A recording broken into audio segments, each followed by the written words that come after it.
back in 2022, in April, there was a grassroots impromptu Etsy strike of over 30,000 sellers.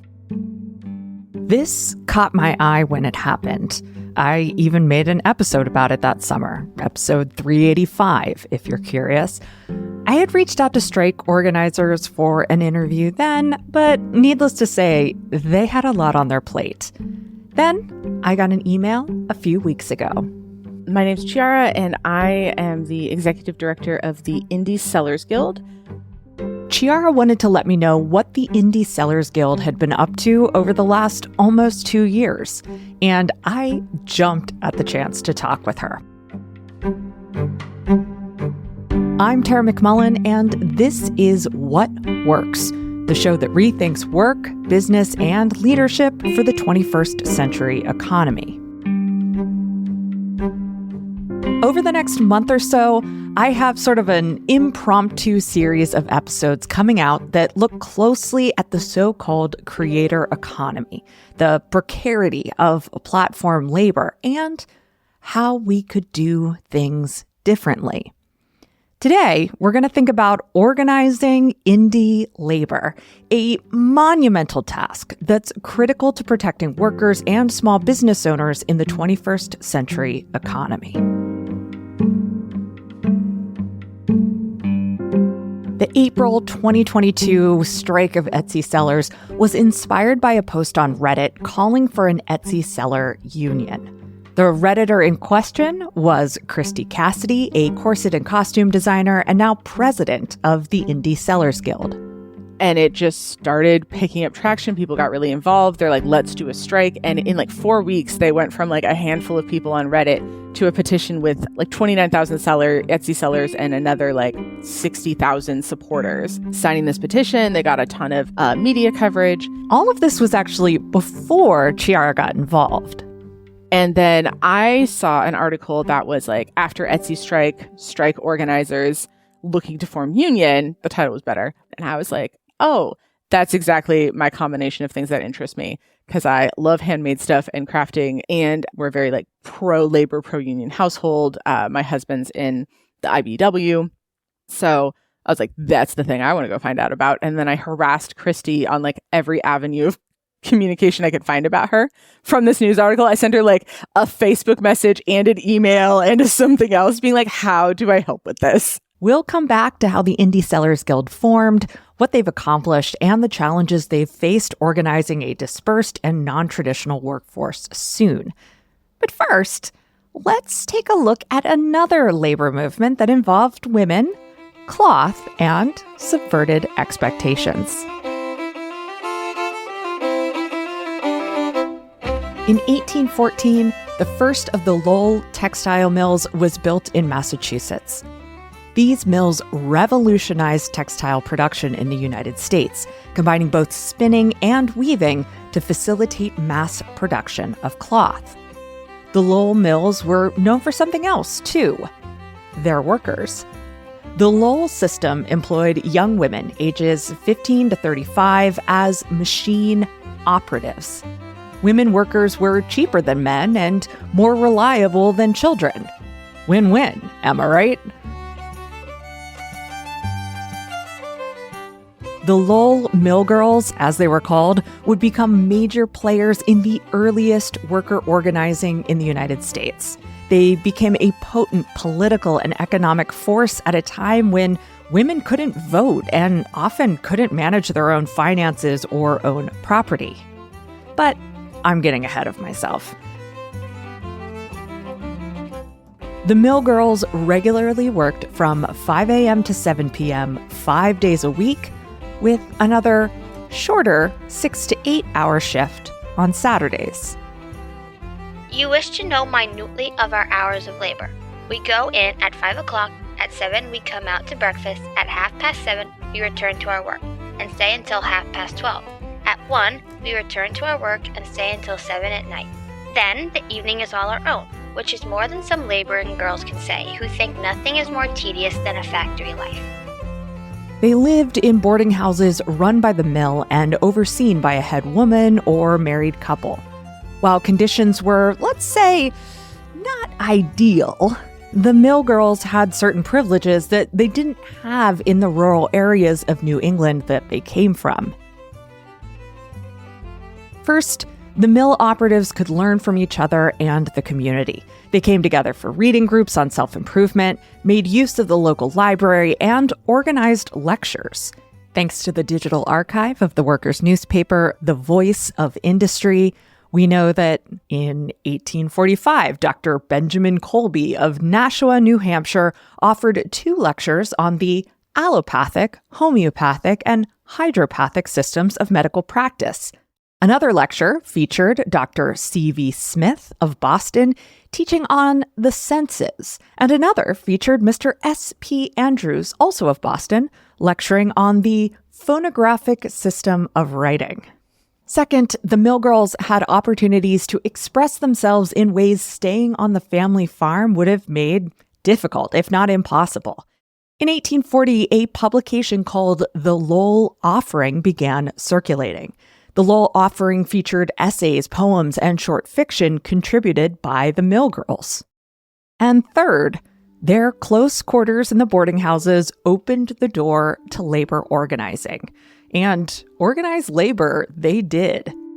In 1834, the mill operatives organized a strike to protest significant wage reductions. This cutting wages is not what they cried up to be. I wonder how they'd like to work as hard as we do, digging and drudging day after day from morning till night, and then every 2 or 3 years have their wages reduced. I rather guess it wouldn't sit very well. Now that effort failed, but in 1836, the operatives formed the Factory Girls Association and organized another strike, this time against rent hikes. This strike, involving 1,500 workers and widespread community support, succeeded. The rent hike was canceled. In 1845, Sarah Bagley and 11 other mill operatives formed the Lowell Female Labor Reform Association, the first union of working women in the U.S. They organized throughout the region and had strong support from working-class men's associations, too. Their biggest initiative was the push for a 10-hour workday. They worked with other labor associations to send petitions to the Massachusetts legislature. One petition amassing 25 signatures and another 4,000 signatures. Ultimately, the push for a 10-hour workday failed, though eventually the average day was lowered to 11 hours. An unsigned column in The Voice of Industry put it this way: they do not regard this measure, the reduction of the hours of labor, as an end, but only as one step towards the great end to be attained.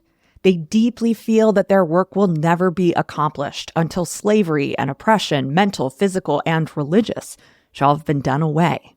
Onward is their watchword, and will try again, their motto. And they are resolved to try again and again and yet again until the work shall be accomplished or their work on earth shall cease.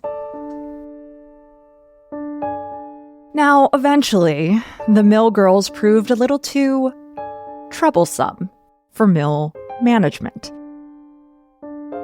What was once a compliant and inexpensive workforce was becoming an independent and vocal workforce who wasn't thrilled about being inexpensive. By the late 1840s, Irish immigrant women and children had largely replaced the original Lowell workforce. Fleeing the Irish famine, they were willing to work longer hours for less pay. By the 1890s, most textile milling had moved to the South. Cloth production was now closer to where the cotton was grown and in a good position to exploit the labor of formerly enslaved people.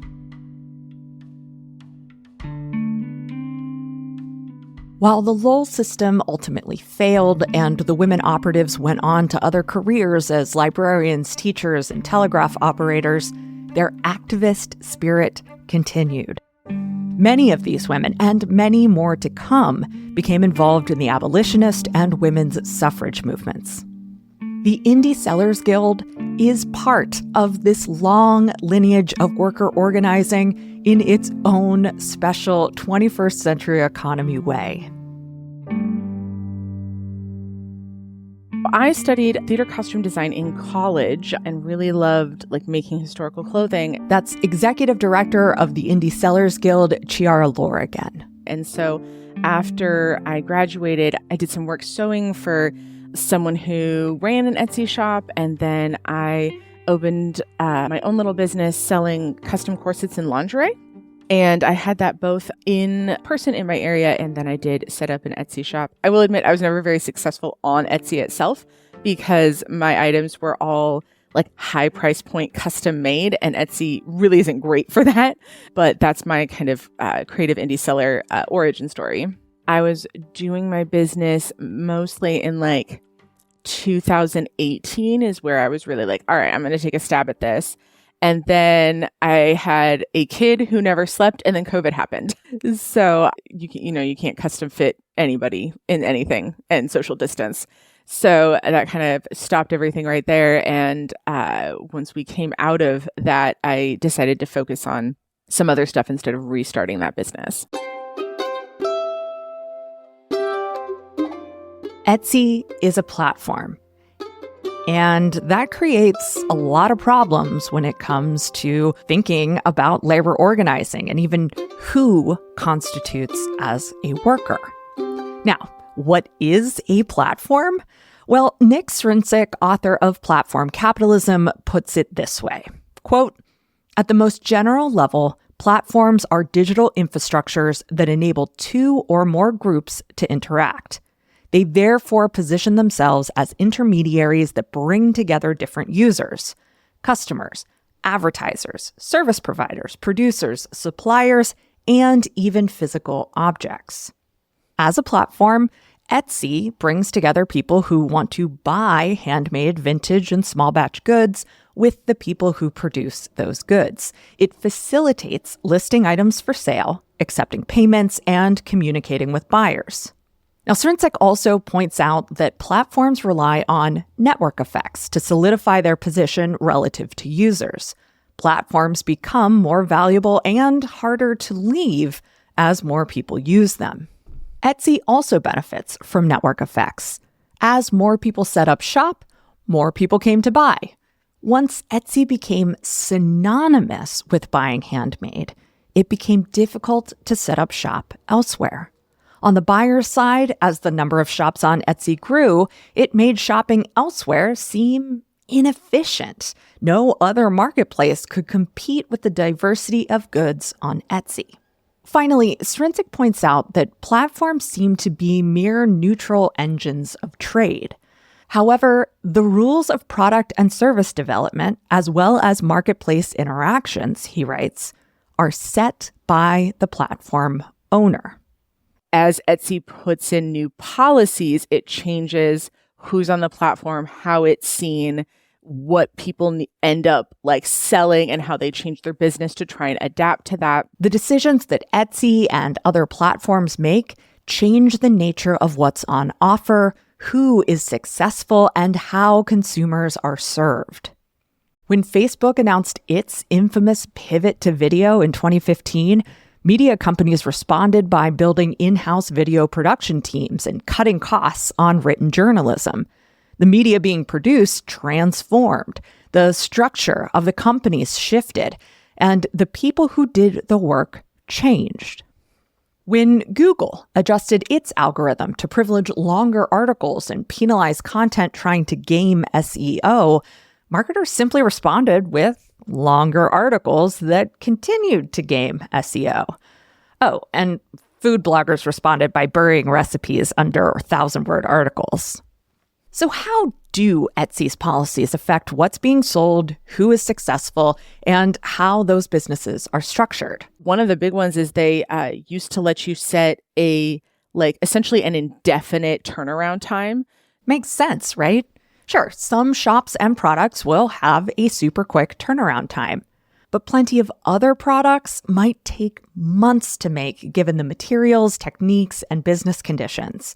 Think custom furniture, quilts, hand knit items or intricate corsets like Chiarra made.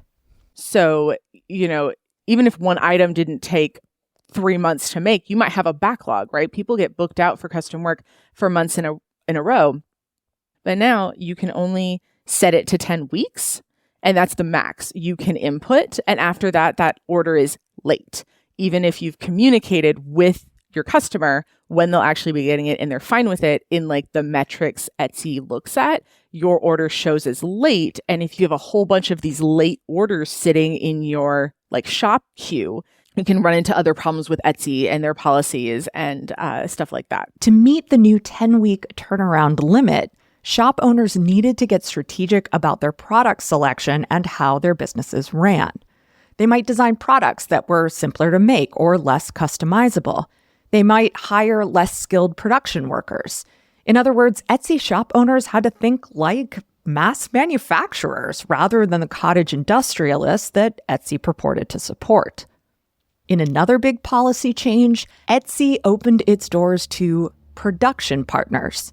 Now, this new policy meant that, for example, an illustrator who wanted to sell t-shirts with their art on them could partner with a company like Printify to actually do the production and fulfillment. That makes a lot of sense for an illustrator who wants to expand their products into wearables. But it also means that anyone with a Canva account can turn pre-made graphics into print-on-demand t-shirts and take a small cut of the sale. What you see now is that people who do like what you think of with Etsy, they're really artisan, one-of-a-kind, handcrafted items are struggling to be found. Their price point is way higher. And since there's more people on the platform at lower price points, it drowns them out.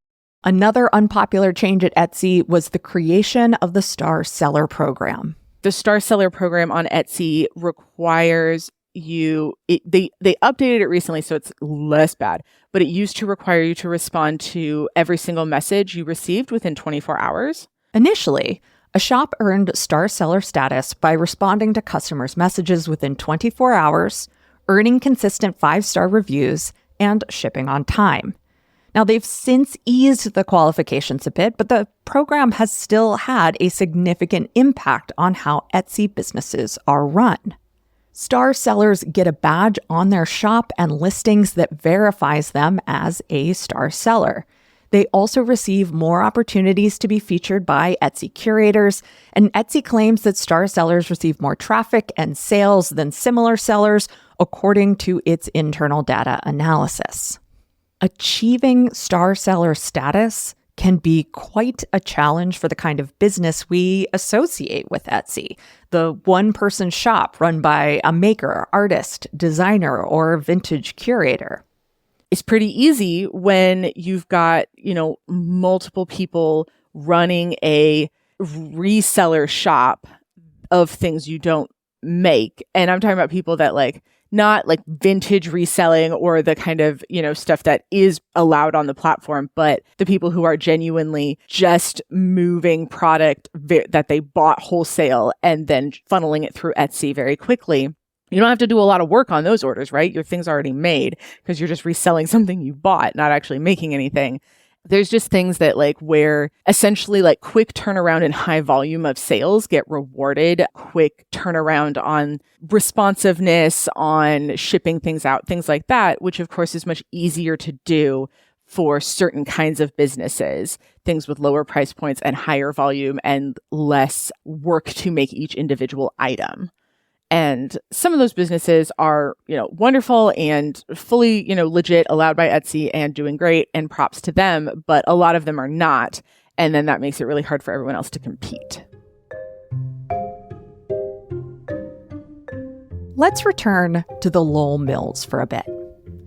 The mills represented a new opportunity for women who wanted, or more often needed, to work. They could earn a relatively decent wage all year round and avail themselves of additional education and enrichment. Other work options for women rarely, if ever, matched those benefits.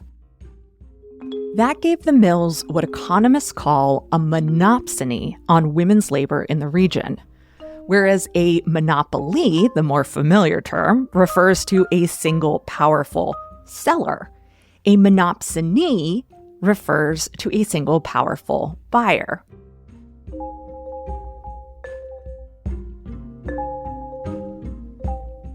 A labor monopsony is a market in which there is only one employer to buy available labor power. Labor monopsonies then are able to keep wages low, set unreasonable quotas or productivity goals, and forgo basic accommodations in working conditions. Since there's nowhere else to sell your labor, you have to accept the deal or starve. The Lowell mills set wages jointly, meaning even when they were owned by different people and companies, the mills all paid the same wage. Workers couldn't shop around when it came to which mill provided the best pay or benefits. They were all the same. Etsy operates much like a traditional labor monopsony, albeit with a significant twist, considering shop owners are not employees of Etsy. And while there are other options when it comes to selling handmade or vintage goods online, Etsy remains synonymous with handmade and vintage goods in the minds of consumers. Etsy dominates Google search rankings, and it runs major advertising campaigns. Etsy, in effect, created a labor monopsony by capturing a huge share of the market. Sure, sellers could go elsewhere, but it's a steep uphill battle. Now, not only does this allow Etsy to wield its monopsony power over labor with policies like the Star Seller program, but monopsony power also allows Etsy to blame sellers when they don't succeed. You'd have people that made beautiful things, and then they make their Etsy shop, they have big hopes, and then it doesn't do very well.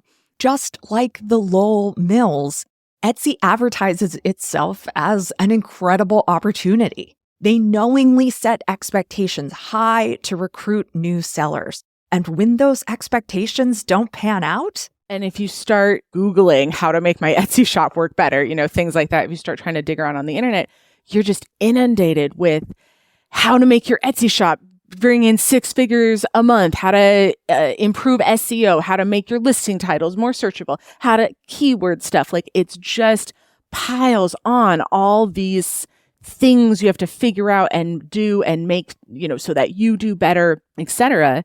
And sometimes it's about craft, like, well, maybe what you're selling isn't cool enough, but mostly it's like your web presence isn't good, your social media game isn't good, your photos aren't good enough. Like, it's all of that stuff. And the main problem I see with that is it completely ignores the ways that, like, no, this is like a platform-wide problem, right? Like, this is not you individually failing at a business. It's because the platform is structured in a way to make this difficult for you.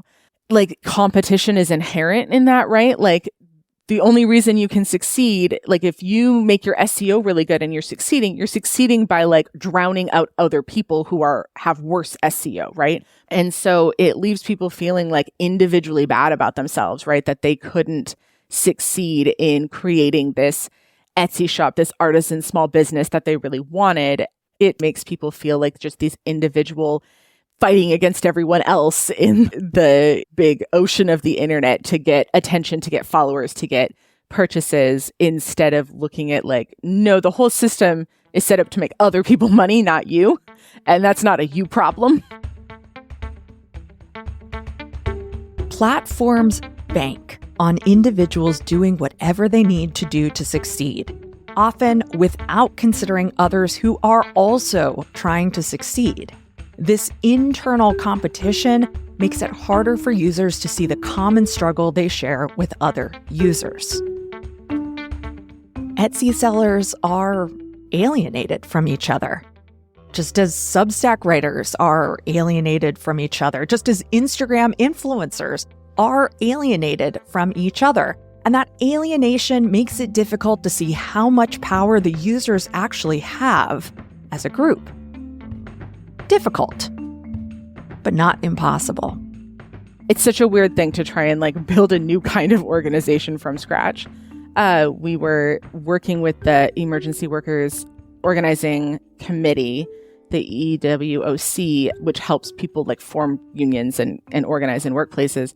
And he always described it as like, okay, you're like building a car as you're driving it is what you're currently doing. But the group kind of eventually split a little bit, and so the people who really wanted to were really interested in the idea of making their own marketplace split off and formed Artisans Co-op, which is live now. They're a fully seller-owned co-op marketplace. And then the rest of us who were like, that's great, but we need more than that. We need something to advocate for sellers on the platforms that already exist, to put pressure on those platforms to deal with those issues, form the Indie Sellers Guild. And part of the fun and challenge of being a very like community driven organization is that like what we do has massively shifted just like from what's needed, right? Like we just set out with the goal of we're going to serve the interests of this group. We're going to advocate for them. We're going to try and take on the role of like a labor organization for handmade, vintage, and craft sellers. And then instead of having like a plan of how we were going to do that, we just kind of kept doing anything that worked. While Chiarra and I have been using the language of the labor movement quite a bit, it's important to note that the Indie Sellers Guild is not a labor union, not in the way that's covered by the National Labor Relations Act. The NLRA, passed in 1935 as part of FDR's New Deal, protects workers' rights to organize, establish a union, and collectively bargain with employers. These rights and protections have been in the news a lot lately. From Starbucks to Amazon to even REI, workers are coming together to ask for more. However, the NLRA does not protect independent workers, including gig workers, freelancers, contract workers, or any other non-traditional employment relations. Independent workers, like Etsy sellers, are, of course, welcome to organize, but the labor regulations provide no mechanism for bargaining, nor do they prevent retaliation. So even if we could file with the National Labor Relations Board to vote on a union, there's like over 3 million Etsy sellers in the US. We'd have to get 1.5 million people to vote yes and find them. Even if it was an option, would be such a huge task. So we've kind of gone a different direction and are focusing on, besides just having new members, having more people be aware of us, we focus on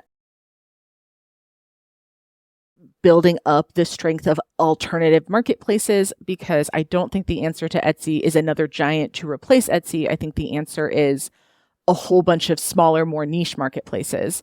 Now, any labor organizing is challenging. Even with broad support, anti-union misinformation is rampant. And it takes a concerted and time-consuming effort to offer an alternative vision that makes working together the path of success rather than the competitive, individualist narrative we've inherited from neoliberalism. I'm amazed at how well we've succeeded in building community, like despite all of those things. So the big one is being not just platform workers, but like entirely virtually connected and dispersed platform workers, right? Not only do we not have a workplace, we don't even have like a city we're concentrated in. You know, some of the gig workers that have had the most success in organizing are like Uber drivers in a city, right? Like they at least are like, okay, we're in this city. We can actually meet up if we want to. We have large numbers here. They've been able to organize. They've been able to pass city ordinances, if not state ordinances. But Etsy sellers are like just all over the place. There's no location connection. You can only find each other really online.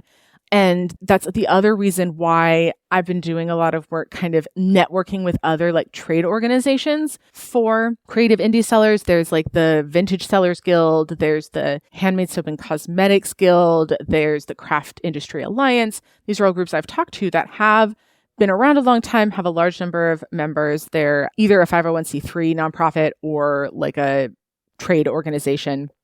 And we're kind of doing different work for them. So we're able to talk to them and be like, we're not trying to be the next new trade organization. We're trying to do this work over here that we think would really benefit your members. Can we work together? And people have been really receptive to that. Let's all work together with our different strengths to work on these problems that our people are facing.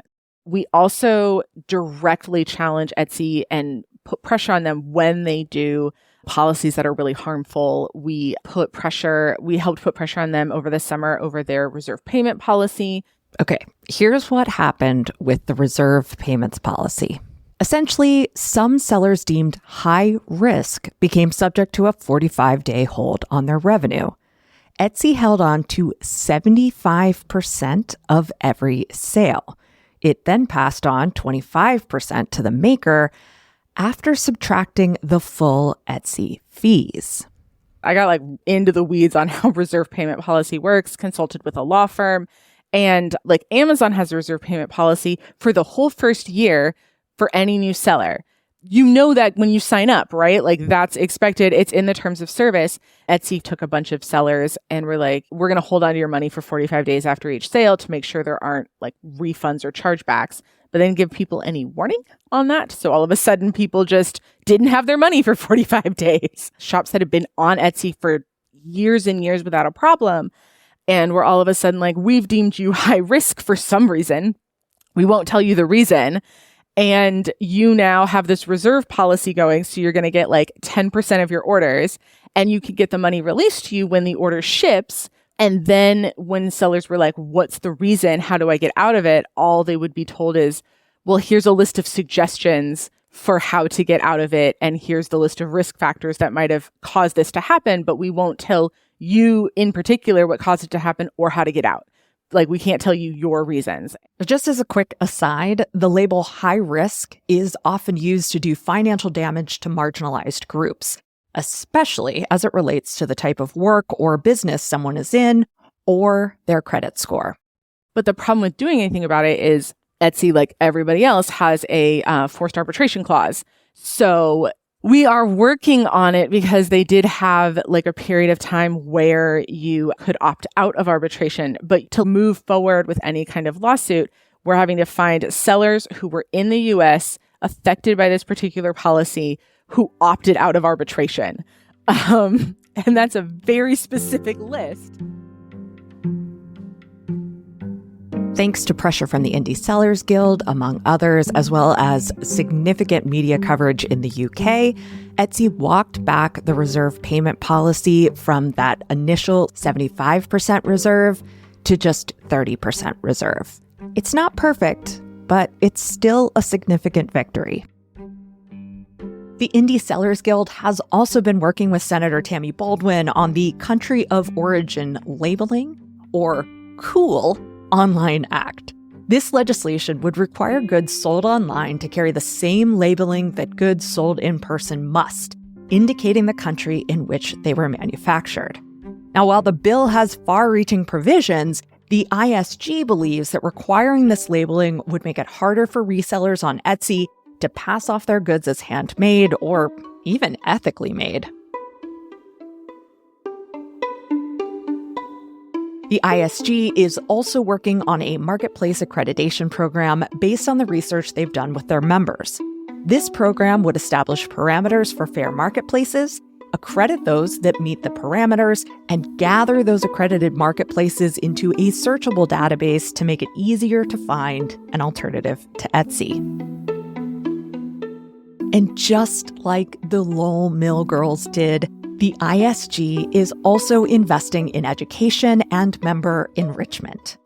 Yeah, so we are doing our first virtual Indie Sellers Guild convention, and the convention is April 13th through 14th. It is entirely virtual, and everything's going to be either pre-recorded or recorded of the live session so that people can view it later, because we've got members from Australia to the UK to the US, all over the place. To attend for the weekend, it's only $1. And if you want access to it forever, it's $5 because we want it to be really accessible, but it takes a lot of effort on our part. So we need a little bit to cover our expenses. It's a chance to build up our community, share with our members what we've been doing, but it is open to anybody. We're doing live interviews with 6 marketplaces that want accreditation. They want that information and to show that they're really caring about their sellers. I'm also doing a panel called Solidarity in the Face of Big Tech, where I just talk about what we've learned from organizing dispersed platform workers, what we found that works, what we found that doesn't, some of the tools we found to just kind of share that information with anyone who wants to do this kind of work. We've also got Catherine from the Electronic Frontier Foundation is coming in and helping us do a panel on best practices if a platform does screw you over. So, it's going to be a resource for a long time. The tech industry believes that it succeeded in disrupting worker solidarity. After all, if we don't think of ourselves as workers, but as entrepreneurs, not co-workers, but competitors, then how could we come together to demand a fairer social contract? Unfortunately, the tech industry is right. For now. But organizations like the Indie Sellers Guild and leaders like Chiarra Lohr and Christy Cassidy represent the tip of the spear when it comes to change. Delivery workers are organizing city by city. Writers are forming cooperatives. There is a real opportunity, an opportunity for grassroots change and an opportunity for pressuring lawmakers to recognize the sea change that's already occurred in the labor market. It is time for new organizations, new policies, and new worker rights for the 21st century economy. If you're curious about how people are harnessing the long tradition of labor organizing to create better conditions for independent 21st century work, check out the Indie Sellers Guild convention. You can find all the information at indiesellersguild.org/convention. Huge thanks to Chiarra Lohr for sharing her story and experience helping to lead the Indie Sellers Guild. And special thanks to Lola Gentili for being the voice of the Lowell Mill Girls.